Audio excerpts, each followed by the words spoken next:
AI தொழில்நுட்பம் உலகத்தையே ஆட்டி படைத்து வருகிறது.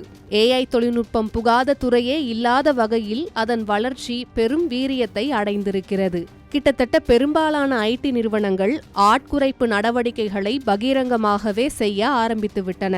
அதன்படி ஸ்னாப்பிங் நிறுவனம் தனது ஊழியர்களின் எண்ணிக்கையை AI தொழில்நுட்பம் காரணமாக குறைக்கும் நடவடிக்கையில் ஈடுபடுவதாக பகிரங்கமாகவே அறிவித்தது. சொன்னபடியே ஆட்குறைப்பு நடவடிக்கைகளிலும் ஈடுபட்டது. இதன் எதிரொலி TCS நிறுவனத்திற்கும் ஏற்பட்டது. அதாவது AI தொழில்நுட்பத்தால் TCS நிறுவனத்தின் ஊழியர்களும் குறைக்கப்படுவார்களா என்ற தகவலால் அந்நிறுவனத்தின் ஊழியர்கள் அச்சமடைந்தனர். அதற்கு ஏற்றாற்போல சத்தமில்லாமல் சில காரியங்கள் நடக்கத்தான் செய்திருக்கிறது. அதாவது 2026ஆம் நிதியாண்டின் முடிவில் TCS நிறுவனத்தின் மொத்த பணியாளர் எண்ணிக்கையில் 23,460 பணியாளர்களை குறைத்திருக்கிறது. இந்த சரிவுக்கு AI தொழில்நுட்பமே முக்கிய காரணம் என சொல்லப்படுகிறது.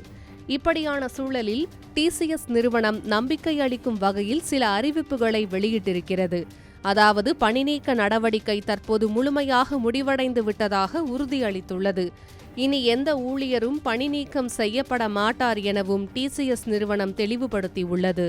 இது தொடர்பாக பேசிய TCS நிறுவனத்தின் மனிதவள பிரிவு தலைவர் சுதீப், நடப்பு நிதியாண்டில் மட்டும் 25,000 கல்லூரி மாணவர்களுக்கு வேலைவாய்ப்பு வழங்கப்பட்டுள்ளதாகவும் ஆண்டுதோறும் சுமார் 40,000 புதிய பட்டதாரிகளை ஆட்சேர்ப்பு செய்யும் இலக்கை விரைவில் அடைவோம் என்றும் நம்பிக்கை தெரிவித்திருக்கிறார். இந்த நிதியாண்டில் மட்டும் 44,000 ட்ரெய்னி ஊழியர்கள் சேர்க்கப்பட்டுள்ளதாகவும் சமீபத்திய காலாண்டில் 2,356 பணியாளர்கள் கூடுதலாக சேர்க்கப்பட்டுள்ளதாகவும் TCS நிறுவனத்தின் மனிதவள பிரிவு தலைவர் சுதீப் தெரிவித்துள்ளார். TCS நிறுவனம் புதிதாக ஊழியர்களை சேர்த்தாலும் உலகளாவிய சந்தை நிலைமை இன்னும் குழப்ப நிலையில்தான் இருக்கிறது. AI காரணமாக பல நிறுவனங்கள் தொழில்நுட்ப முதலீடுகளை குறைத்திருக்கிறது என்பதே கசப்பான யதார்த்தம்.